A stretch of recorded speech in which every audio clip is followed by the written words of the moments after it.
Okay, so today we're going to start with a bit of a review, and it's going to be a little bit of a game. I'm going to challenge us to look over the material that we've already studied, and I'm going to explain again the seasonal depictions. So, back when astrology was first formed, there was a certain pattern in the sky. So, remember in the last video, I explained that Uriel was one of the architects who explained this to the women of Earth. So in Demetra's book, her volume 2 book, she also explains that some of the rebel angels, which are different than the fallen angels, some of the rebel angels wanted humanity to have a skill to be able to understand what was happening. And those rebel angels, different than fallen angels, came to Earth, and one of them was Uriel. And the explanation was from the Northern Hemisphere when the Tropic of Cancer was the beginning place. Okay, so that's the Northern Hemisphere. The Tropic of Capricorn at that time went with the constellation Capricorn. Now, there's something that happens that's called precession. Everything is moving except for the pole star, Polaris. Okay. So Polaris is the central star way, and you can look, you can find it. It's way up, and the Big Dipper moves around it, making a swastika. Now, in most astrology books, and I have one right here for you, this astrology book is called Keywords for Astrology. Now, it's not Hellenistic, but it does have some excellent keywords. So I use this book, Keywords for Astrology. And in it, it shows you about the different seasonal depictions and how when the sun is at its height, which is called the zenith of the highest growth period in the Northern Hemisphere, that is what we have called Cancer as a seasonal depiction. But as far as I'm concerned, you can call it Thomas, you can call it Alex, you can call it Claude, you can call it Lalita, you can call it Ezzy. Like, to me, it's just a name of a seasonal depiction. And it shows in the next page. Okay, so this was the ancient world, and this was the construction by Ptolemy about how this all rotated and when the sun was at its highest point and when the sun was at the lowest point. In the Northern Hemisphere is Cancer is the highest point and Capricorn is the lowest point. So those create the seasonal depictions. So that's why on the solstice degrees, that's why we have it June 20th, 21st, 22nd, or December 20th, 21st, and 22nd. And it actually stays at the lowest declination in the winter. You know this, you watch the sky, the sun is very low. Right now, the sun is very high, and it's starting to change. It's starting to move down through the dog days of summer into Leo. So we will enter the seasonal depiction of Leo. And then by August 2nd, there will be a perfect geometry to what's called the cross quarter day. And it's all geometric. Cancer is a teeny tiny, if I pull out my planisphere, which is in here, Cancer is a tiny little constellation. There are 88 constellations that we're moving through. They just named it that out of convenience. In the theme of Monday, it describes like the beauty of creation with a fully supported mother. And so it has a seasonal depiction, and it has an emotional nurturance quality to it when things grow really well. So yesterday I did a little live video and I walked around my gardens, and I was showing like through the month of Cancer, which, you know, you have to call it that. I don't care what the Gregorian calls it, but that is when the sun was at the highest and everything's growing and everything is emotionally nourished and supported by the height of the sun and the rain, and all the beauty of nature is growing and blossoming. Now what we're moving into is just past that, and watch how the colors change in your environment. When you get to Leo, you're going to see like gold, yellow, and orange. Like, so the squash flowers are this gold, yellow, and orange. And I've got another variety of poppies out there that are kind of like a goldy orange. And then here, the black-eyed Susans are like a goldy orange color. There are several plants out there. The St. John's wort, which I showed yesterday in the yard, is that goldy orange, right? So we're moving into Leo, which also they have color associations. And I have a whole book on color astrology and how each of these seasonal depictions also have colors. They also have flavors, taste. Like the strawberries are ripe closer to the beginning of the seasonal depiction of Cancer, and blueberries are ripe closer to the end. When the dog star is rising, you have the perfect purple flowers of self-heal. Okay, and several other purples out there, like trying to think of what it's called here in New Hampshire. It's all over the place, and I'll think of it eventually. But you'll see there are colors, and there are colors that go with these seasonal depictions. Now, because Cancer is a teeny little constellation, it doesn't even take up the 30 degrees of a sign.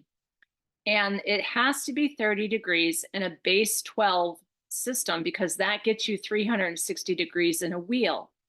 So that's why some of the constellations actually go through 3 different signs. So they'll go through Cancer, Leo, and Virgo. So you'll see that that constellation covers 3 signs. And so they're not about the constellations. And that's where, when you use astro.com, there's like 30 or 40 different systems that you can use, like the Koch system, the Placidus system, the Draconian system, the Hellenistic system, the Webb style default. Like, there's all these different systems that you can use. The only one that works with the geometries of what the planets are doing is the whole sign system. And I will show you that with the geometries. Now, I'm going to show you another picture. And the reason that I don't use this book completely is because it doesn't have the theme of Monday with the Cancer rising. But here it shows you the precession of the constellations through the signs. And if you use a site called Fixed Star Astrology, it will correct all the precessions. So the precession of the stars of one chart, I'm going to show you my grandmother's chart today from 1929. The stars are in a different place than they were when I was born in 1969, or when one of our group members, who is going to allow me to use her chart, in 1991. They're always moving, but we still call Cancer Cancer. We still call Leo Leo, but you could call it anything. All right. You could call it, and I called this one the 12 Apostles. You could call Leo one of the apostles' name, Thaddeus, from the famous picture of the Last Supper. You could call Virgo Magdalene. You could call Libra James the Lesser. You could call Scorpio Judas. You could call Sagittarius Philip. You could call Capricorn John the Structurer, right? So those paintings were about these 12 apostles. These 12 apostles have to be exactly 30 degrees apart. And so Cancer is the theme of Monday, but when you put your own chart on there, and that's why I made this other one so it can revolve around. When you put your own chart on there, it might be, and I'll just revolve it so that we have the whole of the movement through the different signs. So this is actually mine. The equinox point is more here. So then you revolve that for your chart. Okay, but this is the basic structure of the Thema Monday. And I know you've got to layer that inside of your mind that if Cancer is the first house of emotional safety and nurturance, and a mother who is fully supported and had her beautiful baby in a supportive place, like in a beautiful water bath or out in the sea with the dolphins, then that would be an ideal thing for whatever your first house is. So that if Claude, as I mentioned yesterday, has a Virgo first house, he needs to feel emotionally supported still, because you're overlaying this Cancer. He needs to feel emotionally supported in whatever the seasonal depiction is for his first house. But it's the same idea, is that the emotional support, your vitality, your strength, whether you live or die, is whether you're doing your first house. Now, Katie asked an excellent question. She said, what if Cancer is my 12th house? And I had explained the 12th house is like the house of self-undoing. It's the house of actually hidden enemies and demons and things that would hurt you if you're unconscious. It's also the house of imprisonment and so forth. So if Cancer is your 12th house, what you're trying to do is look behind your shoulder. Remember, the 12th house is like, oh my gosh, what is right behind me? Cancer in the 12th house is like you're trying to free the mother from that 12th house shame and imprisonment. So then you naturally would come in with a Leo ascendant to be all like joyful and playful and, getting your inner child healed, and know that you're a noble, kind, brave-hearted, courageous person, because you have Cancer in the 12th house of the mother in basically a self-undoing kind of shame position. So that's how it works. And it works like that. It's an overlay. Okay. And so you have to have this like multi-dimensional brain to figure this out. And then we're going to overlay the geometries, which is like, whoa. But first, we're going to play a little game. So I developed this little game, and I believe I had posted these keywords in my journal. And it might be obvious to you, but these are actually the 12 different seasonal depiction, or the 12 apostles. So I'm going to just give you a little hint. They're in order of the Thema Monday. So listen carefully and try and understand. You could call each of these 12 houses with this language, all right? The first apostle is to love through the ache. To love through the ache, or to love so much it aches. The second apostle is to light the room and keep that fire burning. Light the room and keep that fire burning. The third apostle is to purify what others ignore, which goes along with Magdalene. Others ignored her. To soften the sharp edges is the fourth apostle. The fifth apostle is to burn down the bullshit and rise like a phoenix.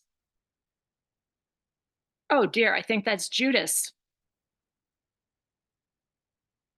The next apostle is to say what no one will.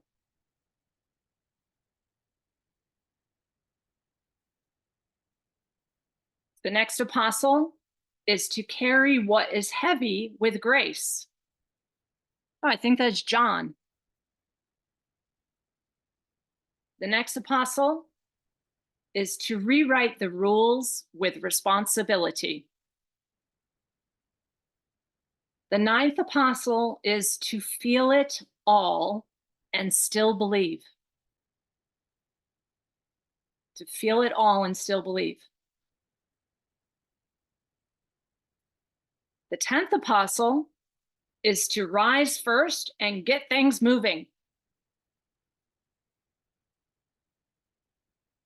The 11th apostle is to find magic in stillness and stability.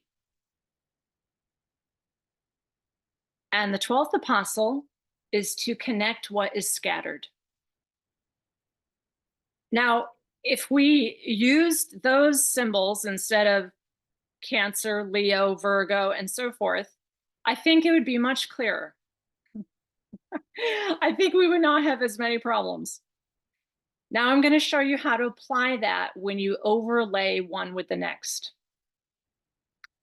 So say that you have the 11th apostle in the 12th house, meaning that you have Taurus in the 12th house. That would mean that to find magic in stillness and stability, you're trying to get out of any imprisoning thoughts, any shame, any demonic whispers that it's not okay to find magic in stillness and stability. So that would be if you're Taurus, which is the 11th apostle, were in the 12th house, you would be able to luxurious love that stillness and stability and magical part of yourself, even if it is deeply hidden in the 12th house. And that magical stillness and stability, everyone else thinks that you're imprisoning yourself. You're going, no, I'm just being still. And in my stillness, I know all there is in the unconscious realms. I know. Okay, so that would be, so this is again, this is the most important and also the most difficult part of astrology, is that you have to be able to spin the wheel in your head and know what that means. And then you also have to get out of all of the baloney that has muddied up astrology, thinking that that has to do with just like this teeny little constellation. And I happen to know that the constellations all overlap, which is another drawing that I have here, such that the constellations of Gemini are actually all of Taurus and all of Orion. They have nothing to do with Gemini. But it's a seasonal depiction of, let me get it, to connect what is scattered. To connect what is scattered. Why? Because this depiction has to do with Orion and his weapons slitting the throat of the sacred bull, the connecting what is scattered, what has been broken. And, you know, to me, it's not like a religion. This is truly like a science. This is like neuroscience. So that if your job as a Gemini, no matter what house it's in, you're fixing this archetype of Orion slitting the throat of the bull. You're pulling together what has been scattered. Now, when we go to like, here's the next level. Put these archetypes, these seasonal depiction, these 12 apostles phrases into your first house, and then apply the ruler of the ascendant. I'll read you mine, okay? So my first house is to soften the sharp edges. To soften the sharp edges, that's Libra. How I do that is based on where the ruler of my ascendant is. I soften the sharp edges By saying what no one else will say. Is that me? I mean, yeah, yeah. Joy is giving the heart. Yeah, that's me. I'm somehow the way that I came in, and this is literally my neuroscience, because this is my mom's chart, but you've seen my chart. Um, this is the neuroscience of how I function. This is a magnetized light body from the moment you took your first breath. So it is basically your mother's womb is your 12th house. Your even part of your first house is when you were still in your mother's womb. And then your ascendant degree is when you came out and you took a breath, and then whatever asteroid is there and whatever fixed star, and then also the geometries are going to be how you do that. Okay. So this is not sun sign astrology. This is not sun sign astrology. This is Hellenistic astrology, which is based on your first house. So mine is to soften the sharp edges and to say what no one will say. And a lot of my videos are very like, people are like, whoa. I mean, you all don't know unless I tell you personally, and I've told Joya, I get death threats nearly every day because I'm trying to soften the edges on what no one else is willing to say. And even though I'm saying it with as much grace and artistry as I can, as with a Libra ascendant, I'm still going to say it, even when it offends people. All right, so that's that part. Now, to love through the ache is what all of us really do here, because that's the first house in the theme of Monday. So all of us, no matter where, quote unquote, Cancer is for you, that seasonal depiction that we call Cancer, all of us are here loving through the ache. And it's hard. Like if you, and many of you do know what I know of what's going on right now, to love through the ache is what a human is. It's a seasonal depiction, and it's the theme of Monday. That's the beauty of what a human is. We love through the ache, even when it's difficult. And then the Leo part of us is to light the room and keep that fire burning. The Virgo part of us is to purify what others ignore. You getting it? Libra is to soften the sharp edges. Scorpio is to burn down the bullshit and rise like a phoenix. So if that's your first house, that's your character. That's what keeps you vital. That's what keeps you alive. So those Scorpio ascendants, and I know you're out there, I will respect and love you for that, because that's your neurology. This is neuroscience. The Scorpio ascendants are to burn down the bullshit and rise like a phoenix. And then right after that, and you see how these all go together, is to say what no one will.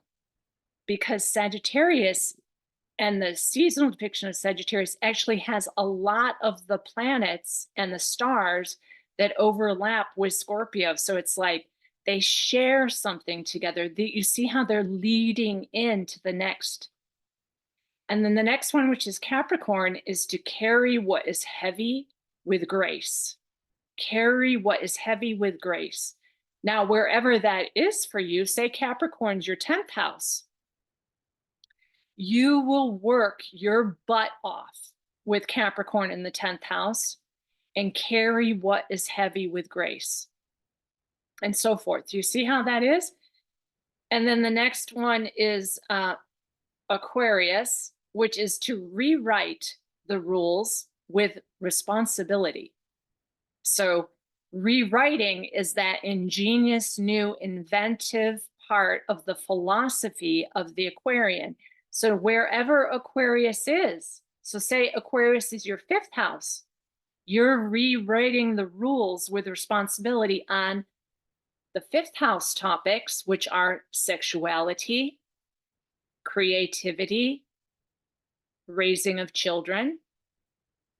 And then depending on what planet is there, is how you do that. So if Mars is there, you're doing that with like a hammer. I will rewrite the rules with responsibility and I will fight for it that I am going to do my sexuality, my creativity, and raise my children that way. So now we've got three layers that I'm trying to explain to you because the geometry is the next layer to the planets that are there. And the next one is Pisces, to feel it all and still believe. And of course, that is considered the house of God, right? That's considered the house of God, to feel it all and still believe. And that trines to Cancer, which is to love through the ache. You see, the water signs are the feeling signs. And then Aries is to rise first and get things moving. So if you have Aries in the 10th house, everybody wants you to work at their place because you're going to get there in time. You're going to initiate answers for everybody. You're going to brainstorm ideas and you're going to get things moving. So everybody wants somebody who has Aries or Capricorn actually in the 10th house to do all the work for everyone else. I'm sorry, I amuse myself tremendously with astrology. And then the 11th house, which is the seasonal depiction of Taurus in the theme of Monday, is to find magic and stillness and stability. That's Taurus. And you know how they just will like, they love their food and they'll be like munching on something really good, or they'll like have some jewelry and they'll be like looking at the jewels and the way that the magical light goes through the jewels. I don't have any jewels, but like that. Okay. And then finally, Gemini wraps it all up with to connect what is scattered from all these other things, which Joya asked about last week. What about Gemini? Okay, so Gemini takes the ideas of these new rules that Aquarius is making very responsibly, and she pulls it together and she brings it all together and she understands it and she brings together all those pieces that are scattered. Now, there's another layer to that. The mutable energy is something that has all the little pieces all scattered around. All mutable signs are many little pieces all over the place. The fixed signs, like Scorpio, Aquarius, okay, Leo, and Taurus, they fix energies. They fix it. So Leo is to light the room and keep the fire burning. Okay, it's kind of like the wood stove in the center of the house. They keep it burning. They're fixed energy. The cardinal signs, like Aries, Cancer. Okay, so Cancer is to love through the ache, and it's never going to be different. That's where it begins, to love through the ache. Whereas Aries, which is also a cardinal energy, let me find that one again, to rise first, cardinal, and get things moving. So they're the ones that strike the match. Leo is the one that keeps the fire burning. And Sagittarius, which is the mutable fire sign, pulls all of that together and says what no one will. Because they've looked at all the other parts. Aries struck the match. Leo keeps that fire burning. And then Sagittarius, which is the last fire sign, says what no one else is willing to say. So this I posted in the group on Facebook, but I also can post it again on the community chat. If I didn't already, I will. And it is on my regular Facebook page, just so you can use these things instead of getting all confused about how the seasonal depictions and the constellations match or don't match or overlap or whatever.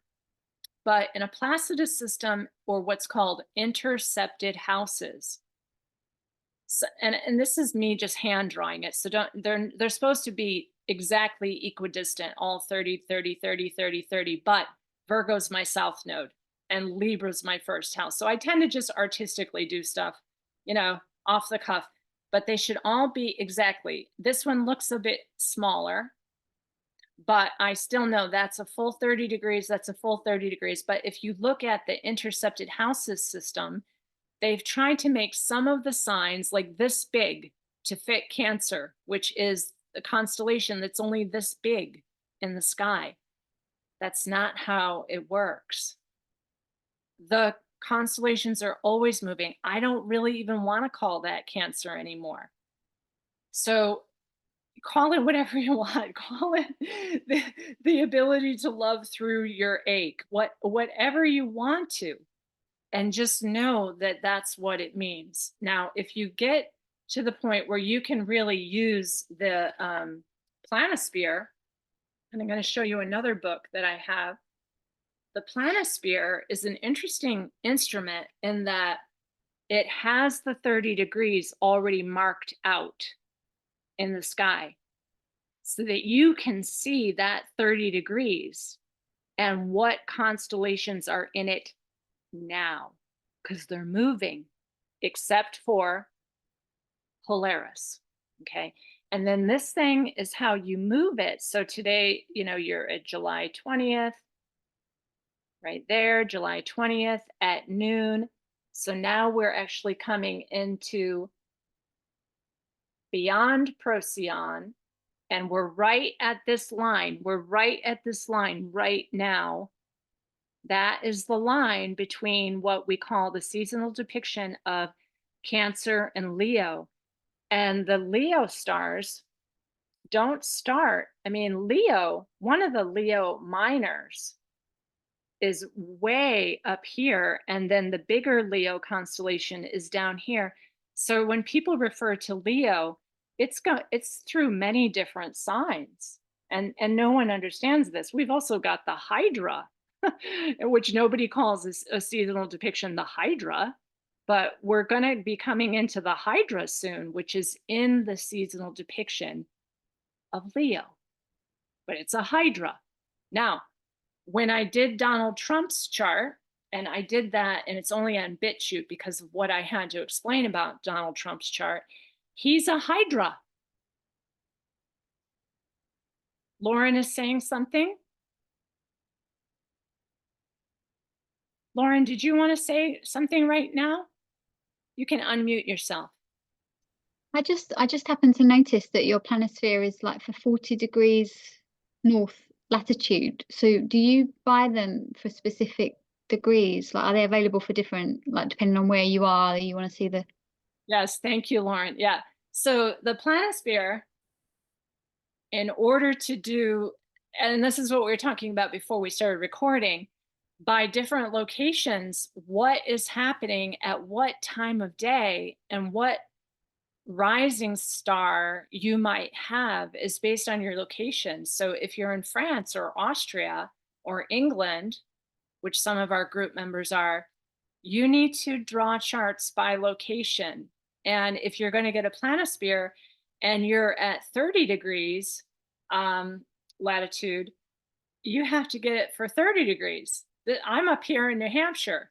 I do the best I can with these planispheres, and you will try and find one for your area. They show the eastern horizon and the western horizon, and also the day and the time.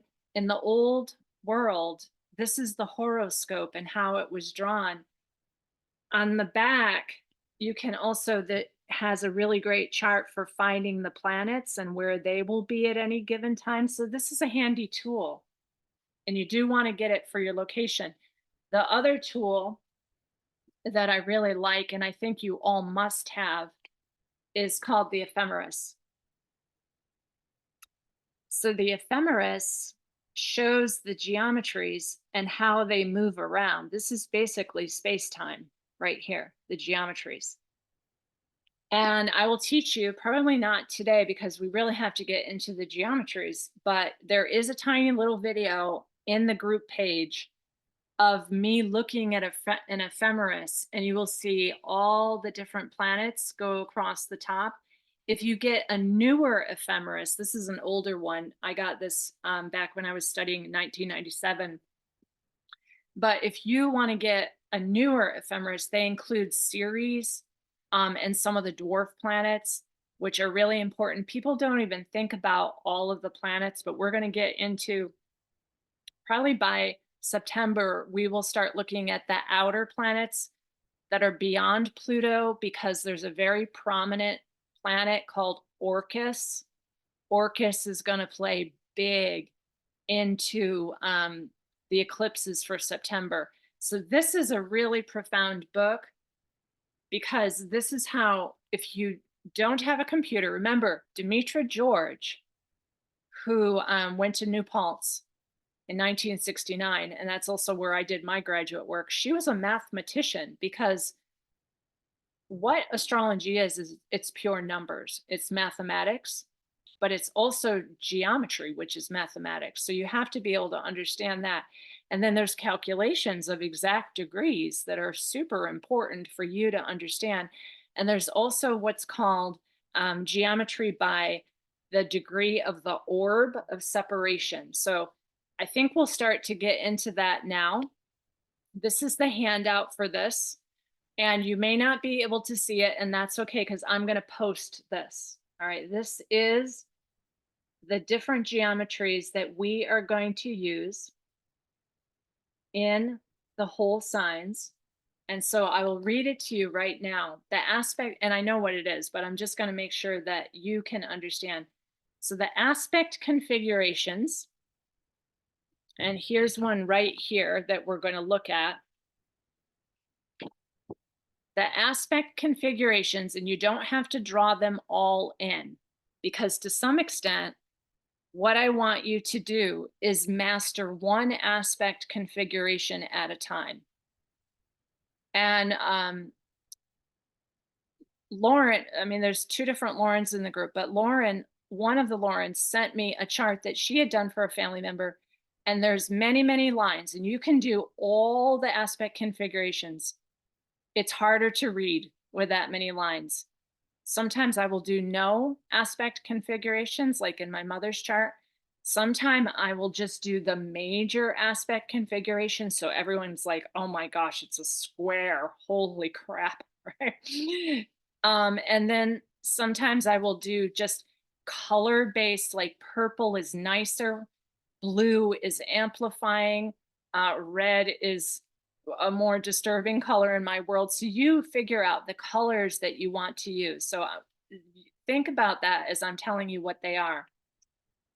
So aspect configurations and whole sign. A conjunction is anything that is 3 degrees for asteroids. So say you have Henry conjunct the ascendant. Henry has got to be within a 3-degree orb. And I'm going to tell you what an orb means. If your ascendant is at 29, Henry's got to be there by 26 degrees. All right, so that's a 3-degree orb. All right, and it can be on the other side too. But what you're remembering is that you don't really want to do geometric aspects outside of the signs, and I'll explain to you why that is. So the conjunction is 3 degrees for asteroids, 8 degrees for anything at the ascendant, midheaven, IC, which is usually down here below the earth. The IC is also like a very private place. It's also called imum coli or nadir.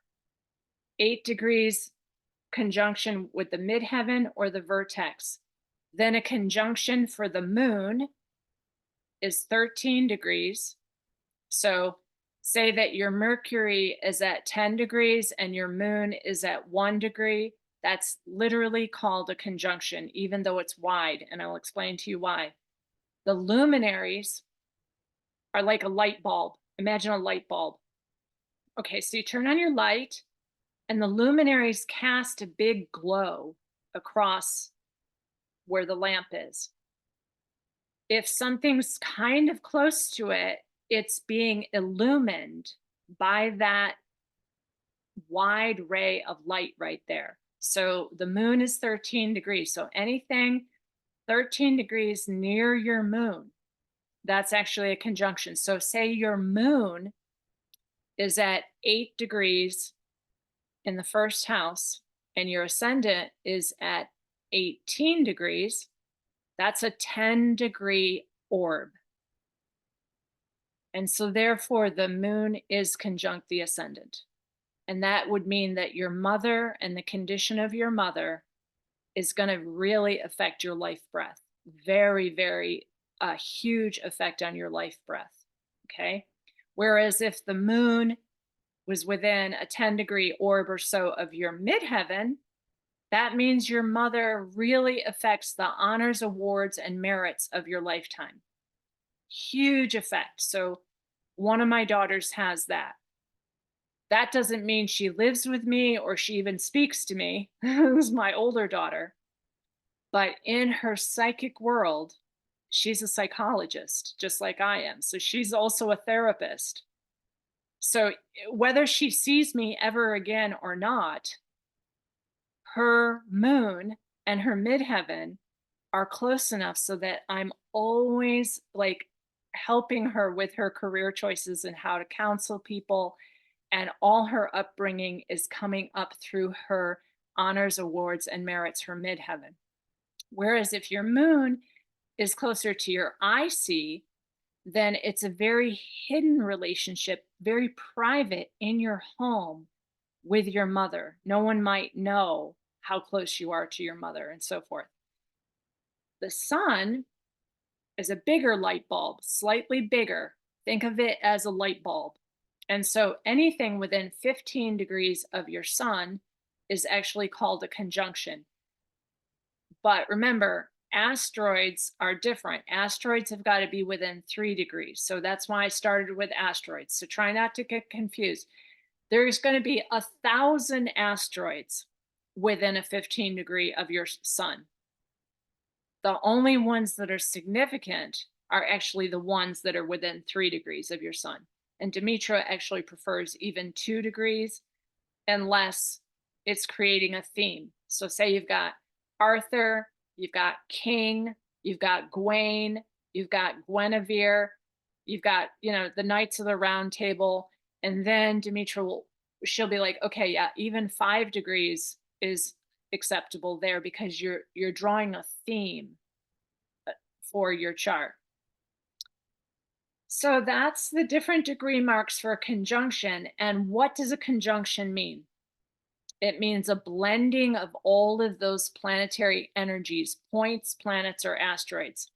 So it's a blending. And we're going to start with this chart, the Geometries of 2020, so I can show you exactly what I'm talking about. We had a major conjunction point in 2020 that went from January 12th until basically March 20th, when Saturn started to separate out to 29. But we had a major conjunction. So there you would go, okay, what asteroid is there? What is going to happen about this major conjunction? In 2020, we had the asteroid Wuhan. And if you watch our old videos from the Galactic Shaman Astrologers that I was working with that group of students at that point, we were already onto this. We had been watching Wuhan come through. I was writing about it in my blogs. There's certain things I can't say during YouTube presentations, but you all know what was going on there. So that was the archetype of that major. It was actually a stellium grouping of planets, all at exactly the same degree. But it was in a grand square, which we're going to talk about. Like, what does that mean? All right, so the conjunction is the blending of those energies, and the symbol is a line with a little circle at the end. So there's a symbol when you write in shorthand for astrology, and I've done some of it down here. That little symbol, which is barely visible to you all, is the Jupiter in a fall conjunct Wuhan. Um, so that's that little symbol. That is the symbol of conjunction.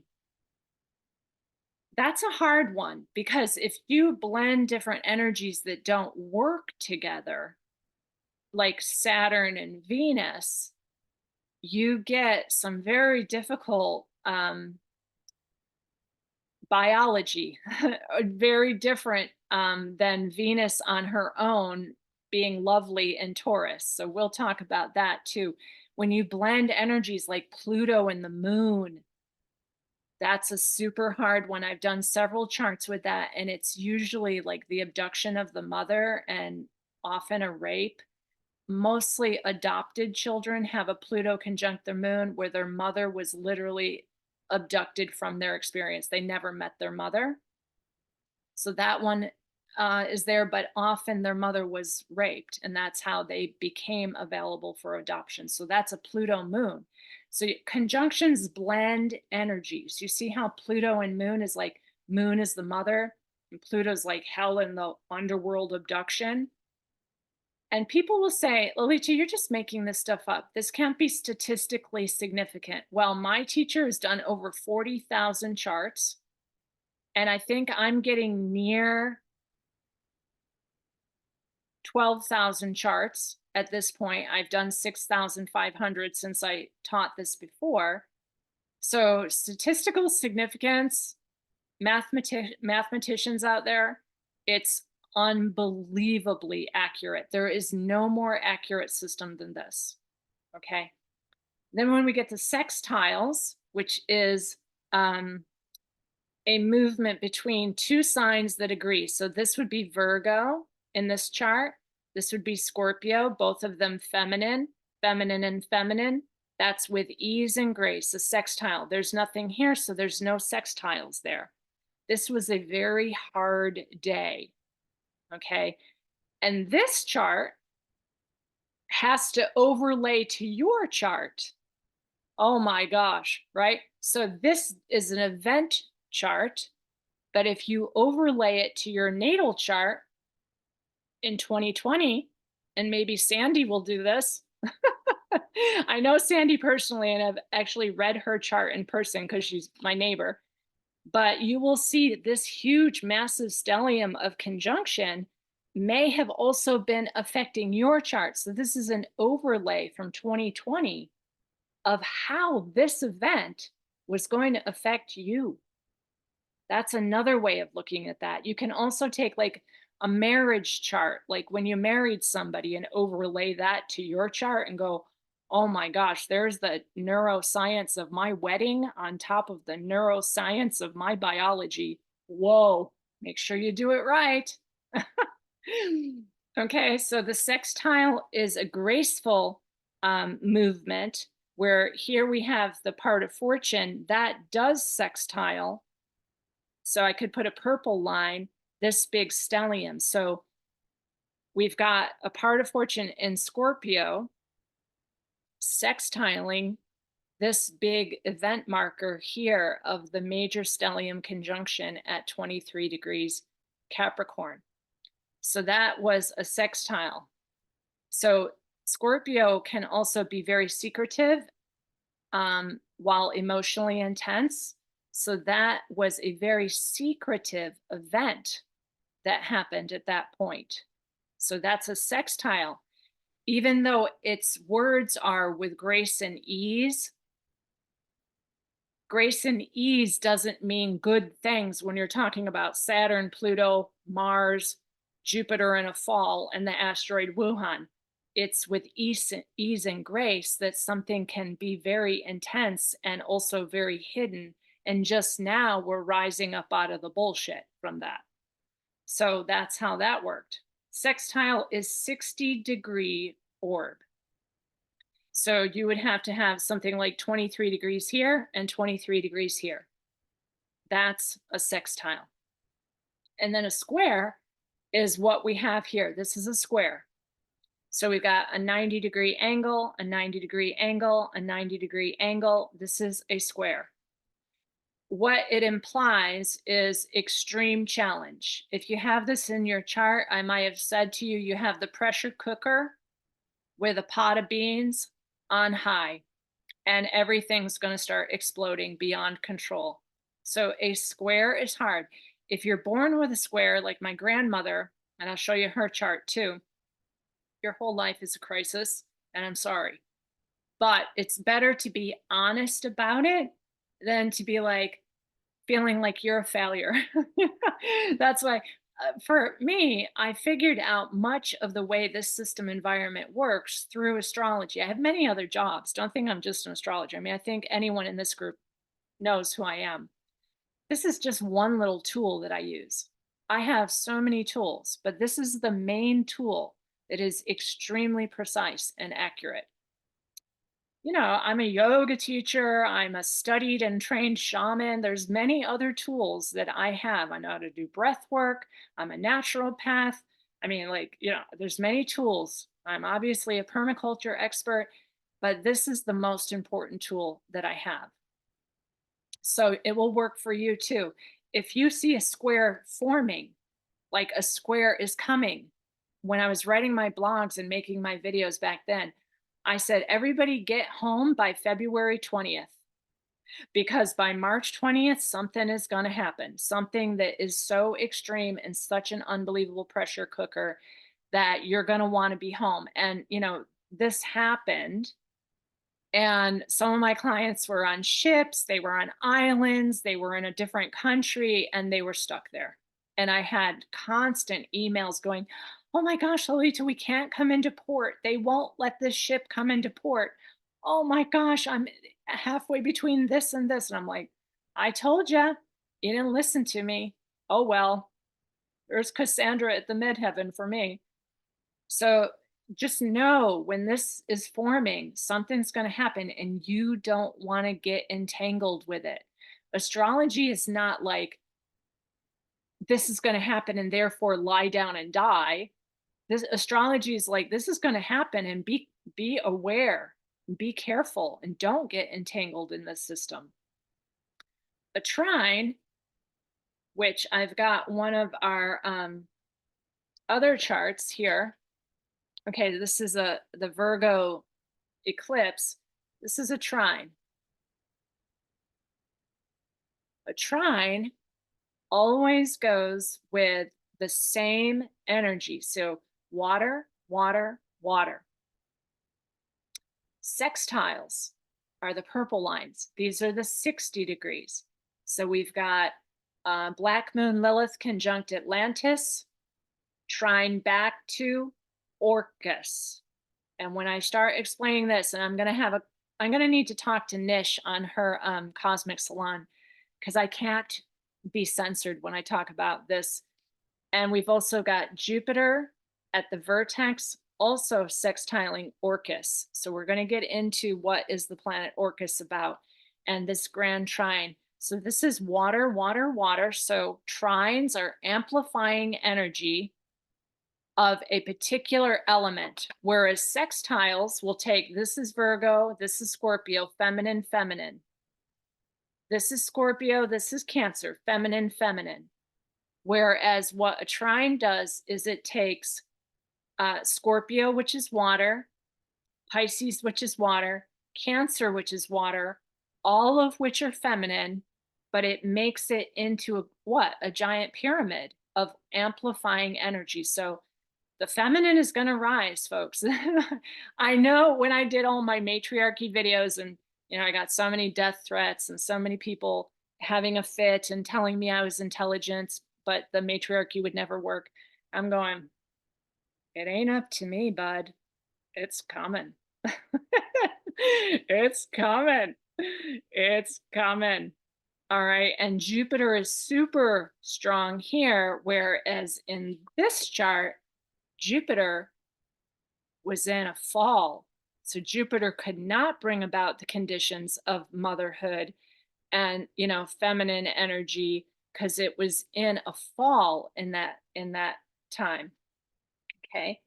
Here is the grand trine also of the full moon eclipse. So we have two eclipses which are going to make grand trines. Water, water, water. And that I already know what's happening. And I said this when I spoke with Nish in the first part of the year, called Navigating the High Seas of 2025. Navigating the high seas. And that's why when we do the retreat, we're going to speak to water. And don't think it's just like, the Wild Heart reunion where we're going to go wild, and we are going to really speak to the water. And there's a lot of asteroids at that time that indicate that's what we need to do. We need to connect deeply with the sacred feminine waters. So that's there. So that's a grand trine, and there's some really clear opposition. So I'm going to show you the next one is the opposition. The red lines that go straight across the chart are called oppositions. Oppositions take two different energies. Like this is Aquarius, where Pluto is, and Venus will be in Leo, and it will make an opposition to Chariklo. So there will be some major shape-shifting at that point. Chariklo is the planet of shape-shifting. We'll get into all the keywords for the planets eventually. So that's an opposition. We also have the Sun and Orcus, which is an outer planet, like where Eris is beyond Pluto. It's another big beyond Pluto planet, is making an opposition to the moon, and the moon is conjunct the node. Orcus is on the south node. So this is about basically some real rectification of whatever you have chosen to entangle with or not entangle with, based on the asteroid 55555, which is the asteroid DNA. Yeah, that's what we got coming. So the opposition is 180 degrees. It will always be combining two very different energies. And it's like trying to bring the polarity of those into balance. That's what it's about. There's another red line that I've drawn here. This is a square, but I'm just showing you one line of the square. And you can imagine that if there was a planet in Capricorn, it would be square there, and then it could square to Ceres, and then it could continue the square around, so that you would have the whole big grand square. So that's just one square in the chart. Those are the different geometries. We don't do quincunx, we don't do semi-sextile, we don't do yods. Because why? Get my next book for you.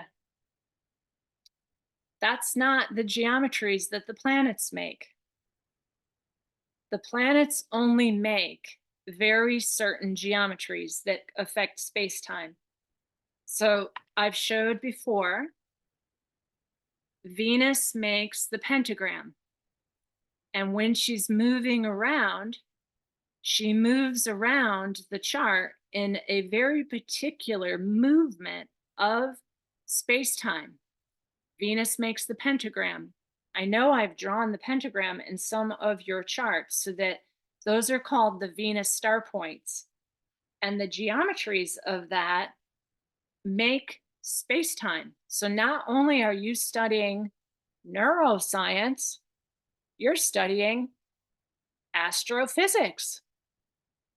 And so when people say, oh, don't believe an astrologer, that's just witchcraft, I would like to read their charts immediately and prove to them it takes me about 6 minutes to flatten somebody. I had a young man who had never met me, didn't know who I was. His girlfriend paid for the session because I'm doing like couples type of stuff now. And, men are usually a little bit resistant until they've seen my videos and they know who I am. So he came in the call, She paid for it. I gave him the phone number. He didn't even know how to record. He wasn't really into it. And he was so blown away. He was like, "I'm in shock. You don't I didn't even I mean, I never saw him. It was like a phone call. I don't know what he looks like. I didn't look into his eyes. I'm looking at the chart and I'm reading his entire life, and I can do it very, very fast too." And he's like, "Oh my gosh." So I had another call with him. So now he's my client. And I did his asteroids. Same thing. He's like, "I was in so much shock from the first session. I did not even know how to deal. I didn't even know how to digest what you were telling me." So that's how it is. Like this is neuroscience and it's astrophysics. That's what astrology is. Now, if you look in the back of this book, you will see the geometric movements of how they look together. So Venus and Ceres makes this pattern. Venus and Ceres makes that pattern through the chart and through the space-time, astrophysics. Whereas Ceres and Saturn make this pattern. And so when you see somebody like Aurora drawing the space-time fields, I do really wonder. I mean, I really, really wonder, what is that? Look at this one of Ceres and Jupiter. Look at that. So when you now imagine putting those in layers on top of layers, and that's space-time. That's also the seasonal depictions. So here's Earth, because Earth is spinning too, right? It's a torus field. It has a star Merkaba, which I explained yesterday in my video. It moves and it's making this pattern with Ceres. And Ceres, nobody even knows Ceres is a planet. They don't know anything about Ceres. Earth and Jupiter, Mars and Ceres. Look at that incredible Mars and Ceres make that pattern. So in the geometries, you are making those patterns too. You are also making those patterns. This is one of my clients. I don't have her name on here, but maybe you can see it. There I've drawn, this is 1981. And I've drawn the Venus star points into her chart. And for some of you, the Venus star points I've drawn for you, the way to get the Venus star points is called "When Does She Kiss the Sun?"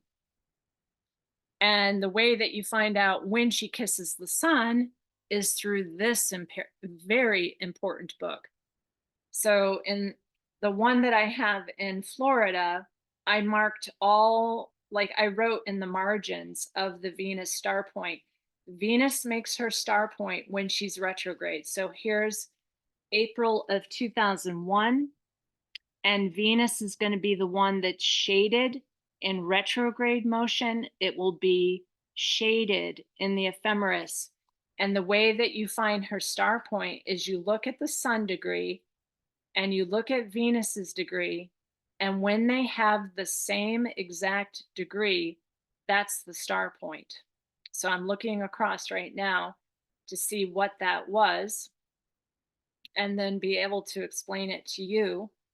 And often it'll be like a kind of day. So it looks to me like it was March 25th of 2001. The sun was at 12 degrees 10 minutes and Venus was at 12 degrees 42 minutes. And somewhere during that day, because this will be either at noon or at midnight, so your ephemeris will be, kind of like the planisphere, you've got to have it for your right location. It'll be noon or midnight based on when Venus made her star point, but it's not giving you like every hour of the day. And that's why you kind of have to go, oh, yeah, it was somewhere around March 25th of 2001 when Venus did her star point there. So that's geometries. Venus and Mars make a really weird pattern like that, almost like the Vesica Pisces.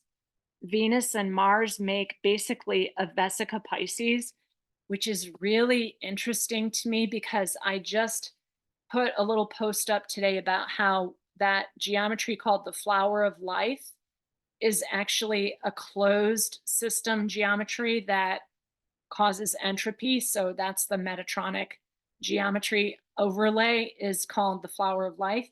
And interestingly, to me, Venus and Mars kind of make that pattern. You can imagine the Vesica Pisces line in between where the two circles overlap.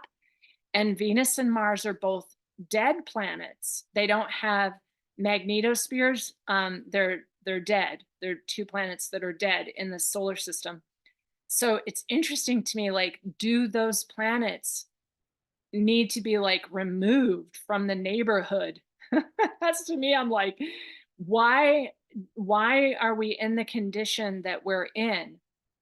When I look at the charts, and let's go back to this chart, and I will get it the right way up for you. On this day, which was March 20th of 2020, at the hour of 2020, so I did that very particularly. We had Mars in exaltation. So Mars has all its power. Saturn as a domicile lord, meaning it has all its power. Pluto, Jupiter, which is the only beneficial planet in a fall, the asteroid Wuhan, Chariklo, which is that we're going to have to shapeshift, Athena, and the IC, all at that moment in time. So Mars was super powerful.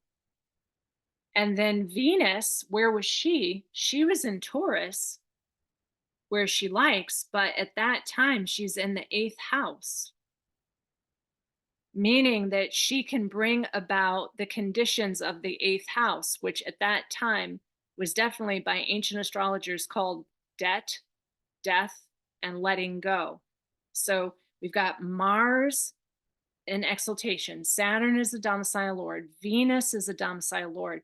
And that's how you know Venus is not necessarily a very good planet, folks. I have found that Venus is a very difficult planet, and her story of the funeral lament and Ereshkigal, the dark sister, is about crying the funeral lament. So back during that time, Venus did a retrograde, and you should watch the video that I call I Am Guilty Too, Inanna's Descent. That I was almost like channeling, because as a shaman, remember, I was a shaman before I was a professional astrologer.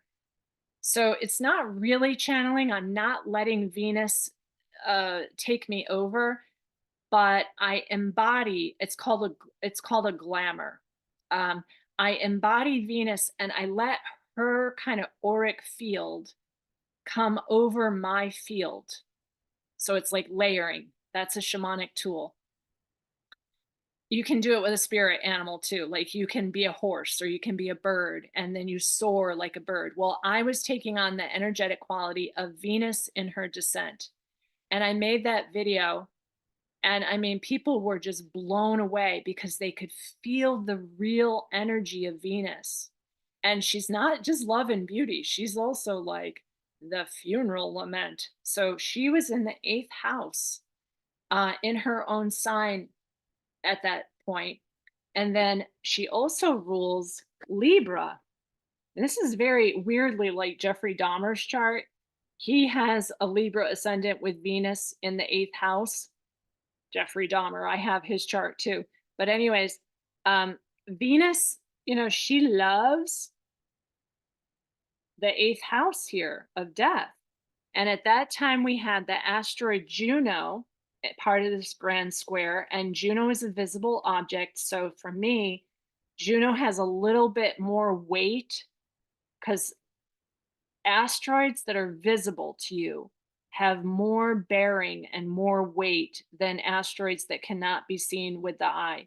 So Juno is here with the asteroid DNA, making a square to Jupiter in a fall with all those other planets in Wuhan. And I was warning people. So I had written about it a lot. My website was taken down not long after that, but all the other astrologers and modern astrology are going, "Oh, it's Jupiter. It must be beneficial. This must be good." But Jupiter was in a fall. And so Hellenistic astrologers, ancient astrologers like what you're studying, are the only astrologers that say, no, some planets are not able to bring about their conditions in some signs. So there, Jupiter, which is usually a very nice planet, is in the worst possible condition ever. It is in Capricorn, which is cardinal, very limiting, structuring energy, which Jupiter does not like. So Jupiter there had no ability to bring about conditions of any blessings whatsoever. So those are cardinal energies. What does that mean? Cardinal energy is something that begins the process. Cardinal energy is something that begins the process. And yet, Capricorn is the Tropic of Cancer, the Tropic of Capricorn. Capricorn is the seasonal depiction of the end of things. So I kept writing again. This is the beginning of the end, folks. This is the beginning. Are you catching me? This is the beginning of the end because it's cardinal. But the stellium and the major conjunction is in the seasonal depiction of Capricorn, which is when the sun is at its lowest. Now, I know March is not when the sun is at its lowest, but remember, you've got this massive anchor of energy way down here in my area, because I think I did this for South Woodstock at the time where I was living. It was anchoring this rooted thing on the IC of the end of things, but in cardinal energy, the beginning of something else. And what was it about? It's a square to Juno, which has to do with the sacred marriage bed, the ability to have sex with someone and get married, and DNA. It's a square. So now, where are we now? Where are we now? Now, at the beginning of the end of things, I spoke about the fact that the OBGYN community are saying there, there's no clients coming in. There's nobody can do this anymore. It was the beginning of the end. And so people who are going, this was a psyop, whatever. Let me tell you, the billionaires have astrologers at my level. The billionaires all have private astrologers. The biggest telescope on Earth is called Lucifer, and it's in Arizona, and it's owned by the Vatican. They knew this. And so they can act on it. Your job is to know this too and to not entangle with it. So for me, astrology is not like, oh, sweet, charming things that we must aspire to. Astrology is like, holy crap, that's a pressure cooker. And I want to get away from this as far away from this as I can. So astrology tells you what to avoid. Um, so I use defense.gov. This is when the White House announced all the closures. These words, which I'm not sure I can say, swabs, ventilators, and FEMA took over. So we no longer have rights at all of we the people, because once FEMA took over, there are no more rights. You have no rights. Not that you ever had any rights anyway. So I don't know why anyone's celebrating with the 4th of July. But that's the whole of this. If you go to defense.gov, you can do an event chart for every single day of what happened, and you will see the progression of exactly what happened. So on this day, 3.9 billion people in more than 90 countries were locked down in their homes. What is this fourth house? Home. You see? So to me, the reason that I'm starting with this chart in the geometries is because many people out there, and do you know there are people in this group that are my level of education and beyond. We've got doctors and therapists in this group, folks. In addition to like dog walkers and whatever, like it doesn't matter to me what you are, and I hopefully you're leisurely and not employed at all. But this is like high level understanding. It's neuroscience, it's astrophysics, it's also languaging.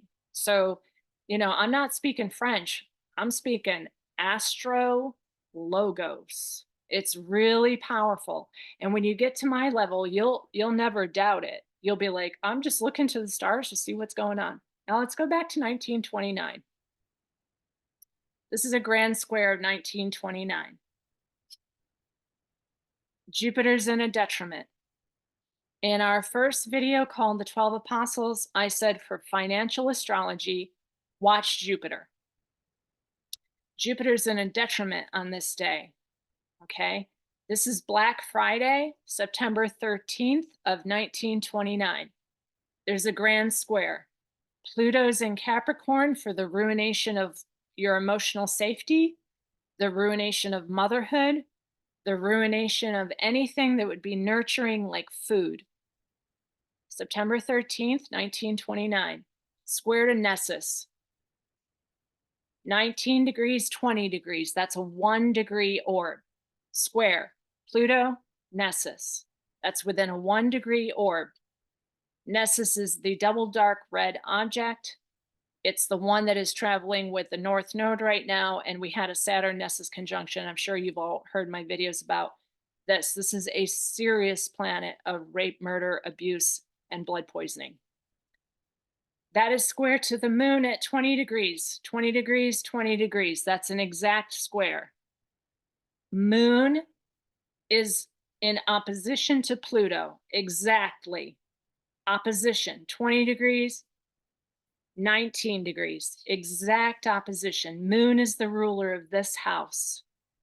All right, so moon is in opposition of its own sign, which means that it's in a detriment. So the moon cannot bring about the conditions of motherhood because Pluto is in Cancer, which is about that emotional security, everybody feeling safe, and plenty of food and nurturance for everyone, including breast milk. This day, cardinal, cardinal, cardinal, cardinal, just like 2020. Cardinal, cardinal, cardinal, cardinal energy. And over here, what do we have? Mars in a detriment where it cannot make a decision. It has no idea what to do. Mars and Mercury. Mercury's at 17, 19, that's a 2 degree orb. 17, 20, that's a 3 degree orb. 17, 20, that's a 3 degree orb of opposition. So this is a very powerful square. On that day, that was called Black Friday. That's when the stock market crashed in 1929. People who were not astrologers jumped out the window. And so financial astrology, Jupiter is in a detriment. It cannot bring about any conditions at all, and everyone's confused. So we've got cardinal, cardinal, cardinal, cardinal energy, and the crash of the stock market is this big grand square. If you didn't watch the news and you didn't rely on banks and grocery stores and all of that external stuff, you probably wouldn't have even known anything was happening. But on that day, they had a singer release music, and I put a little YouTube video in the little Facebook group we have, and it was a woman singing "Nobody Knows You When You're Down and Out." And later, Eric Clapton did that same song, and I think it's pretty much an MK Ultra song that was designed for this day, and she released this song, and it was something like, "Once I lived the life of a millionaire, and now in my pocket, not a penny to spare.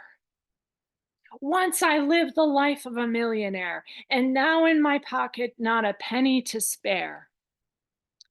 So just like the event that happened in 2020, the people who wanted to produce this music, which was later reproduced by Eric Clapton, who was a known MK Ultra from the Grant. What was that video I did about the weird scenes in the canyon of California? I can't remember. I think it was called "Stop Feeding Satan," but it was about all of these musicians who work the program. Now, back then, they didn't have voice to skull technology, V2K, and subliminal acoustic manipulation. I don't know, maybe they did. But they had singers that would sing the theme and they would push it, push it, push it, push it. So for you, you're going, oh no, Jupiter's in a detriment. I'm going to make sure I put my money in crypto wallet.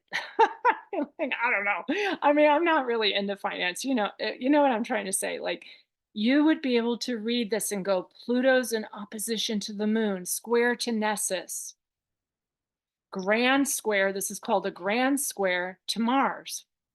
So that you cannot bring about conditions. So then this is the magnetized light body of people who were born that day. So you would say, okay, could this woman bring about the conditions of motherhood? I said, no, that was my grandmother. Absolutely not. And if you remember from last time, this chart then became the womb of my mother's chart of such incredible shame that my mother got a stellium in the 12th house of shame. My grandmother, and this is what I want you to do. I'm teaching you this because this is what I want you to do with your charts, okay? My grandmother was so raped, abused, and unbelievable that she had to go into the unwed mother's home of extreme shame. She was not able to, in her life, bring about the conditions of motherhood because Pluto is bringing a geometric aspect to the moon as a detriment in Capricorn. And so the shame carried over to my mother's womb. And my grandmother didn't, complete school. She went to 8th grade. She ate dandelions and wild rabbits. And her mother died in childbirth. Her father shot himself in the head because he was the rapist. And then my mother came in with the stellium in the 12th house of incredible shame. And so the reason that I'm showing you this progression of charts is so that you can understand to have great compassion for everyone, to understand the system environment that we're in, and how difficult it is for you to even bring out the conditions of your chart because this is epigenetic trauma, meaning my grandmother, my mother, and then I have to like bring all that back up to the surface, which is why I got the chart of softening the edges, but saying what no one else is willing to say. Now, my mother won't even talk about any of this. She won't talk about astrology. She won't talk about anything. She just keeps her head down, does crossword puzzles. All right. She won't do a coloring book because she's afraid to color something the wrong color or like color it outside of the lines. And that's because she's got this big 12th house stellium of shame. So that's where you have to understand the houses and how that works. Now, this is the grand square for this event chart. You can overlay that to your personal chart and know how that was affecting you. And then this is an outcome with Pluto conjunct the asteroid DNA that we're going to talk about because Orcus is beyond Pluto. So Orcus is literally the planet that whatever you did with the 2020 event through 2025 event is now going to come to play with Orcus conjunct the sun in this eclipse. So I will do more speaking about that. And I will definitely get all that info of what those eclipses mean on the Cosmic Salon with Nish. So let's look at this chart. Let's see if I can figure out whose chart this is. Oh, yes. This is someone in our group. She said that we could read her chart. So in her chart, we have what geometries? Do you see a big, horrible red square around the outside? No. What we have in this chart is a grand trine, and it's in earth, earth, earth. This is a very earthy person. She should have her hands on the earth. She should definitely be touching the land and the soil. Her ascendant is in Leo. Her Leo energy is to be able to keep that fire going, keep that spark, that flame, that inner child going, and won't give up her inner child. You want to see how Lilith is her asteroid. So Black Moon Lilith, there's 3 different Liliths. There's an asteroid Lilith, 1181, is at the midheaven opposite Pluto. And I've discussed this chart a little bit before when we did videos together. Pluto's on the IC. So she's trying to work out the rage and the underworld experience because this is a grand trine and it kites to this Pluto. So the kite is the grand trine with sextiles to another planet. So this is called a grand trine kite. So that's a geometry, a grand trine, but kites. She is doing all kinds of work with Pluto on the IC of transforming many, many generations of trauma. And this is a chart with cardinal water on the south node conjunct Chiron in the 12th house. So this is Cancer in the 12th house with Chiron. The wound and the shame of the feminine that has not been addressed in the collective unconscious. So that's why we have Lilith at the midheaven for the feminine rage of the life tree being cut down. What's the life tree? The life tree is the theme of Monday and our DNA. So this person who is in our group has a really strong chart of needing to get that rage up, but with the Leo playfulness of the inner child. Like she's going to light that fire and she's not going to let that fire go out no matter what, because it's Leo ascendant. But the energy of the chart is this grand drawing kite to Pluto about how home, family has been absolutely ruined. And this is in Scorpio, so it's going to like rise up and burn the bullshit down, right? Like whatever bullshit is going on, she's going to say it straight. So I love doing personal chart readings for you all. I'm happy to do your chart. It's hard to have your personal chart read in front of everybody, but that is how I would do it. In this chart, we also have another really nice trine from her sun. And the sun is a mutable sign here of Gemini, and it's making wonderful trines down here to Ceres, which is the goddess of the grain, fertility, agriculture. So that trine amplifies the energy of her mutable Gemini, like pulling together everything that's scattered and putting it into Ceres, growing good garden vegetables, patting the earth, spending time in nature, because that's her 3rd house of her study. What will she study? She can always study agriculture and it will work because it's an amplifying energy of a grand trine here. She also has opposition. So you see Juno is retrograde, that sacred marriage bed is in opposition to Chiron. So the wound of the marriage bed, the feeling of being outcast and shamed by the feminine in the feminine Cancer sign, opposite Juno. And I've talked about Juno. It's like whether to get married or not get married and be a slave, because Juno is in this house of pets, health, or slavery. So, in this person's mind, in her, not just her mind, in her literal biology, her neuroscience, she has Chiron in the 12th, opposite Juno. She doesn't want to get married and be a slave. Absolutely not. That's the opposition. So to do your chart, there's parts of it where you'll understand it and you'll say, "Oh, that I want to avoid. That is a bad place," right? It's an inharmonious aspect. But also, if it just does not work in your chart, don't do it. Now, with Chiron opposite Juno, notice the 5th house.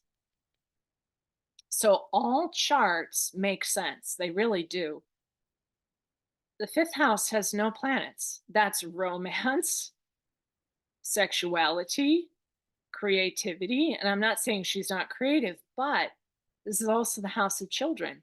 And with Chiron opposite Juno, she's like, I'm not going to be your slave and raise these children for free and work my ass off for the next 30 years and give off all my energy to this breeding program. I'm sorry, but I know everyone thinks children are so joyful and everything until you've had them. There's a few people on the call who have had them, but that's why that 5th house is empty. You see, because she's got the Chiron Juno opposition. So she's living out this type of neurobiology. And it's kind of an agreement in a way for her to resolve the issues of the 12th house, unsupported feminine, unsupported motherhood, by refusing to have those kids. So she's doing her chart perfectly. The other thing is her midheaven is conjunct Lilith. Like she needs to express the feminine rage. And I think our video together is called something like Unlocking the Feminine Rage. So if you haven't seen that video, you'll know whose chart this is. So that's what we have so far. This is a grand trine kite also. And it is coming out of the effect of that grand square situation that happened in 2020. This is the full moon eclipse chart, which is also a grand trine. And roughly, it also does make sextiles. So we would call that a grand trine. But we've got water, water, water after this very painful cardinal, cardinal grand square pressure cooker that happened in 2020. Then we're going to have the event horizon, that's what it's called, of the eclipse nodes now showing you how that's going to play out depending upon how you entangled or did not entangle with what happened here. So that's how they run through time frames and understanding the future events. And also my grandmother's chart of previous events all the way back to 1929. When you see something coming up like this, you want to make sure that you have your finances in the right place. Same thing with this chart. You wanted to make sure you had your finances in the right place. Because if you don't, and a grand square pressure cooker is coming up, you're going to get all fractured and fragmented all over the place by the crisis chart. Now, when we've got grand trines coming up in water, water, water, water, water everywhere, you also need to prepare for that. And because it's a grand trine, it's a more sympathetic energy. So for me, I want to go to the water. I want to make friends with the water. I want to speak with the water. I want to float on the water. And some of the trust exercises that I'm planning for us in November, for anyone who's still interested, there are still some rooms available.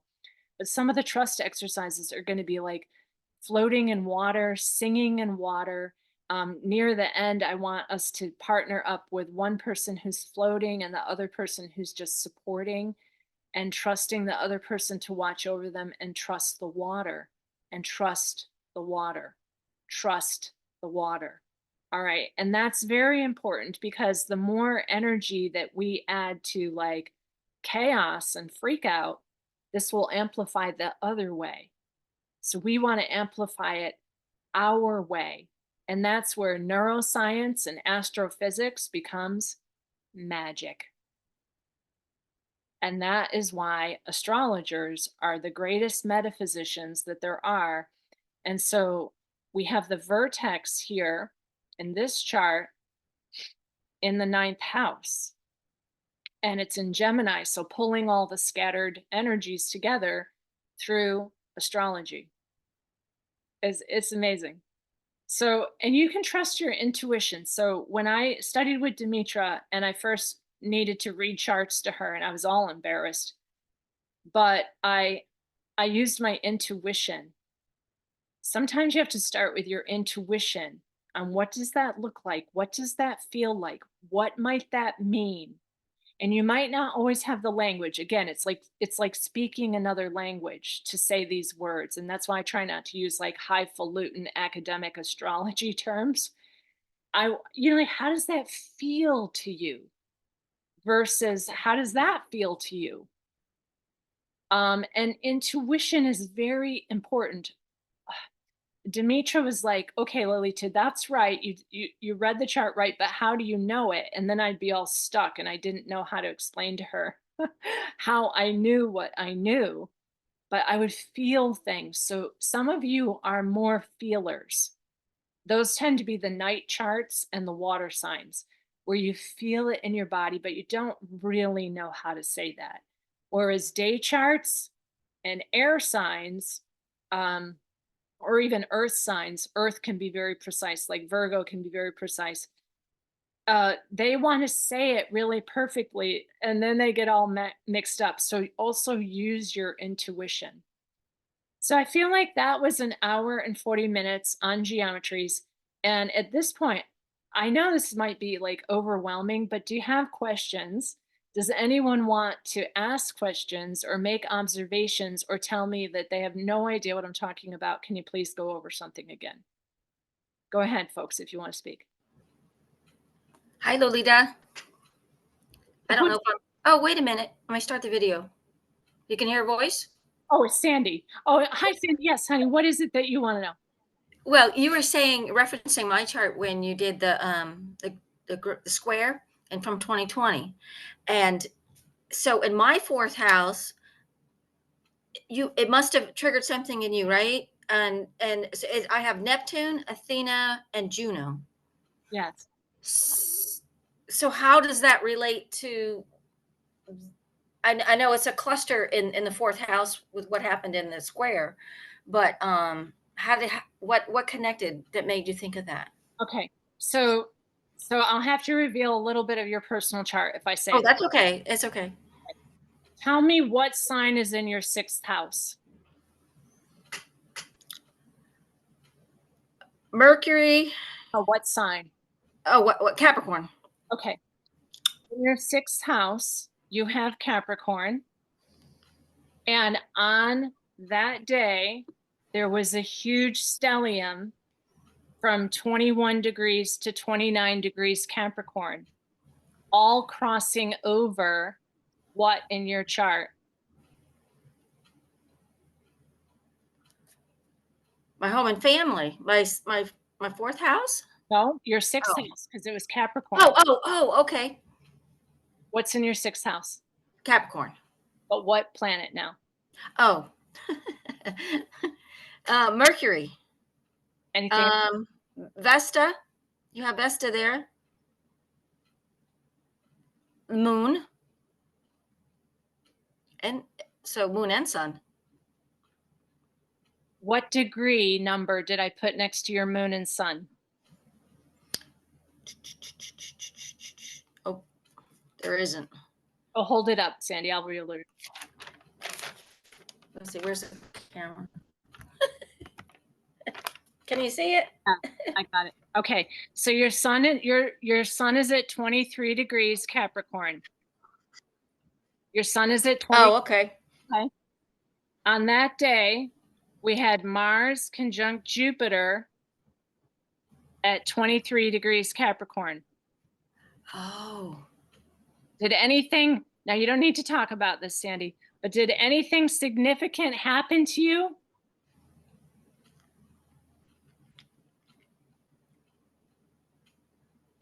That was about your health, because the sixth house is health. I can look it up and confirm it, but I had a doctor's appointment around that time, and there was a woman that ran up to me in the road and said, "Do you have a mask? Do you have a mask?" It was like we were in some sort of bizarro world. I mean, she was freaking out, and she wanted to give me $10 for this mask, and I'm like, "No, no, just take it." But it was like this real, what planet am I on? What is going on? I mean, it was real freak out for what, for her more than me. To watch her freaking out, and it's like, oh my gosh. Of course, I was concerned about what was going on, but she was just majorly freaked out, and I don't know. It was like it was bizarre. Okay, good. Because I know that I That knew, was on the way. yeah, That was on the way to the doctor's appointment. Sorry. that's okay. So health is a doctor's appointment. Hmm. House, where your Capricorn is a doctor's appointment. So what you would do, Sandy, is you would actually rotate this chart kind of like that in your sixth house, so that the grand square would set up. So that was in your sixth house on the way to a doctor's appointment, a health issue.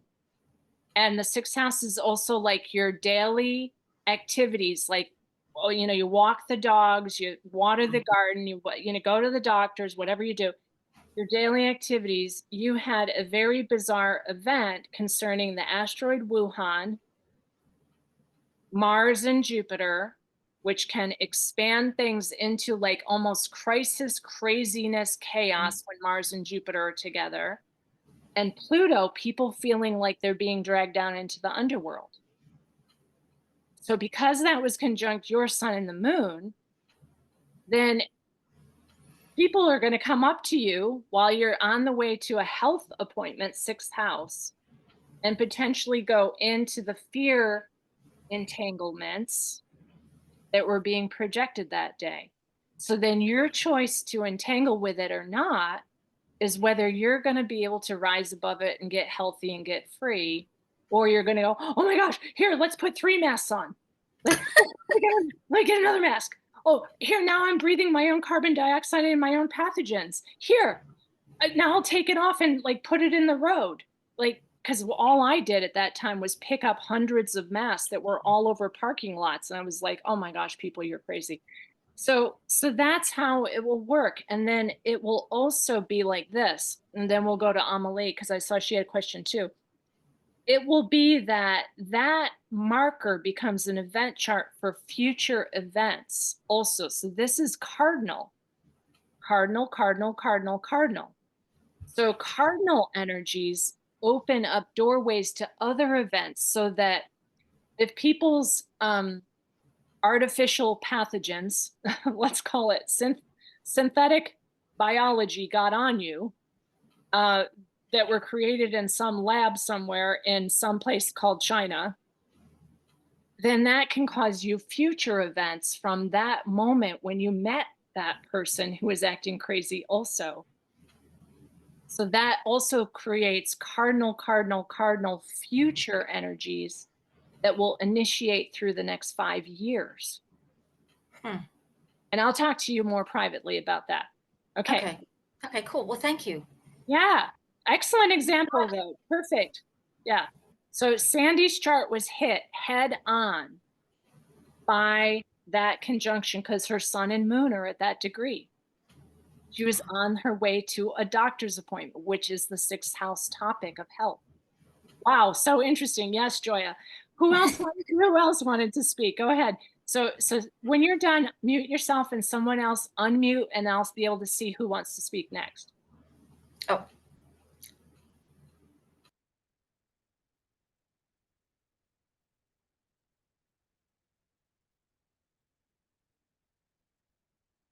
Anybody else want to speak?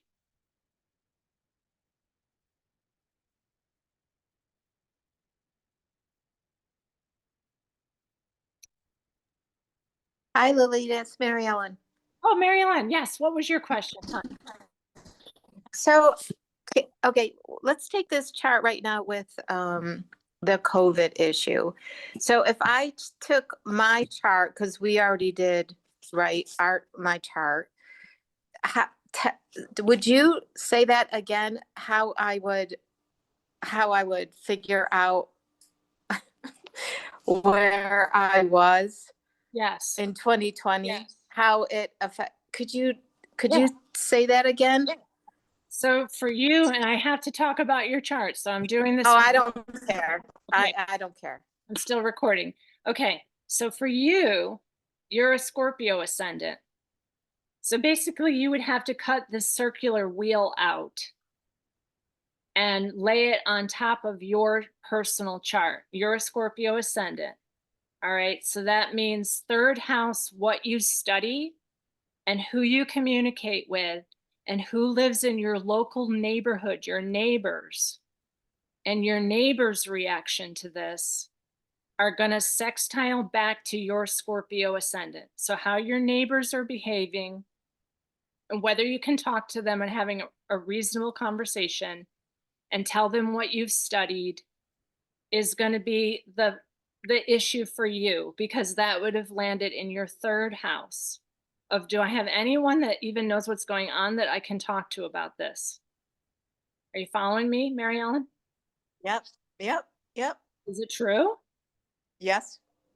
All right. Absolutely. All right, Okay. I don't want to go much further than that, but this is exactly how I need to do it with the group so that you can understand. When you do that chart, it's called synastry, and this is way down the road. Remember, it takes 10 years to understand this. You would put in the event chart dates for this date, and then you would do a wheel on top of a wheel. Literally, it looks like a circle on top of a circle of your natal chart with the event chart and the wheel around it. That's called synastry. And then you would be able to see it's almost like transits, but it's a mark in time of how these cardinal energies would affect you for the next 5 years. I'll get to that, everybody. And then Amelie, you want to do something beyond the recording? Anyone else want to do anything while we're still recording?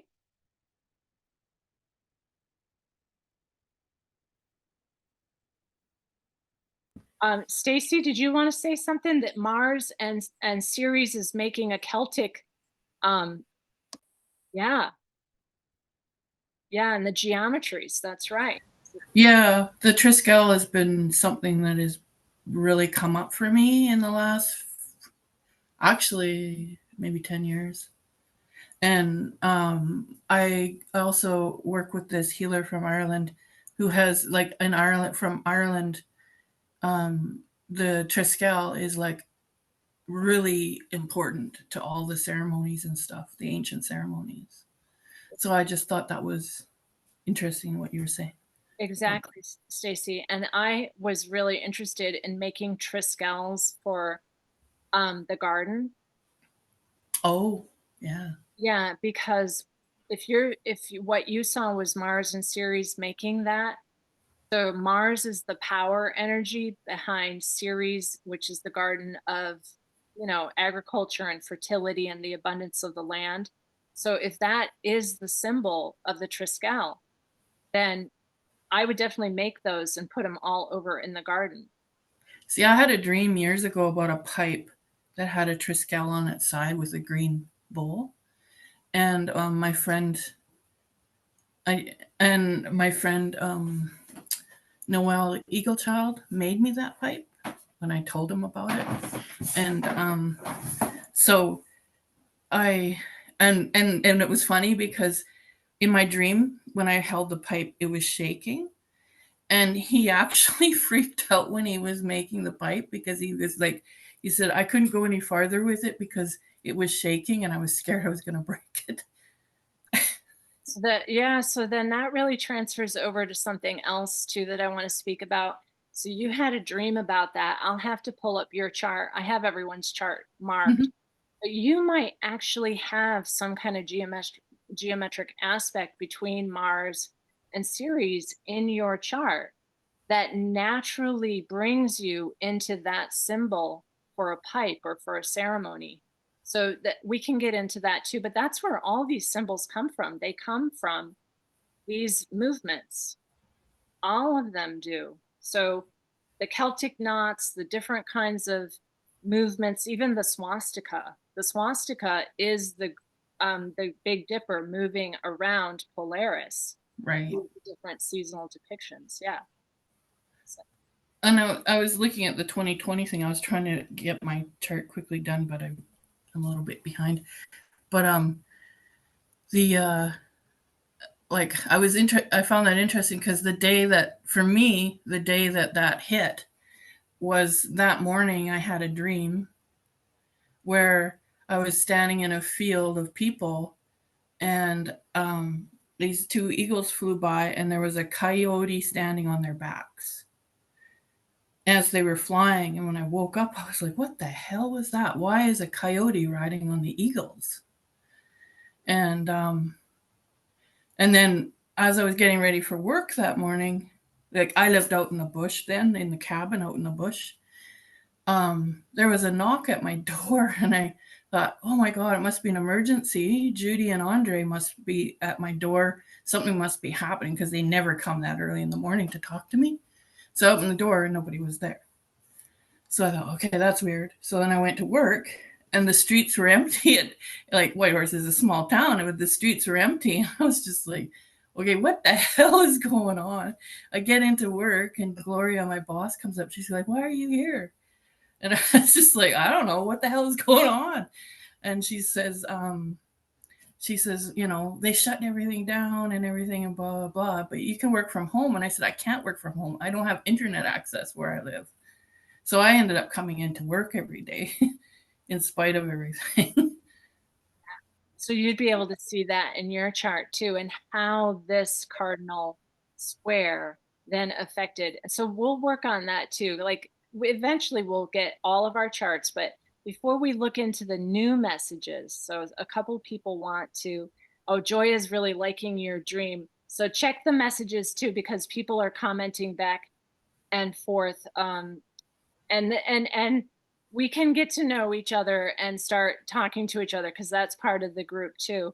There Okay. is someone that wants to speak off the record, and some people have to go now. So I'm gonna give you your assignment now, and then I'm gonna turn off the recording, and then we can still talk. So your assignment this week for everyone who is watching this video is like my grandmother's chart. I want you to get the major geometry. You don't have to do all the geometries, but get the major geometry drawn in your chart. And then I want you to look into like records of some sort like your journal, your diary, or newspapers or magazines, or even online. What happened on your birthday? Like my grandmother was born on Black Friday. This song was recorded by a woman on Black Friday, and Wall Street crashed and people started jumping out of, high-rise windows on that day. And then just kind of like this event chart, how did that match what began your first 5 years of your life? Like what event on that day, like what music was recorded, what headlines were in the news, what was happening that day that then made the first 5 years of your life. And that's very important because you're going to start to understand this is really neuroscience. So if that song was recorded on that day for my grandma lived in extreme poverty her whole life. Okay, it's almost like an imprint of crisis around her not being able to bring about, this is second house financial. She could, you never, she worked at a Fisher Price assembling toys her whole life. And she didn't have a driver's license. So she had to walk. She was in extreme poverty. Her husband died young, like all kinds of things.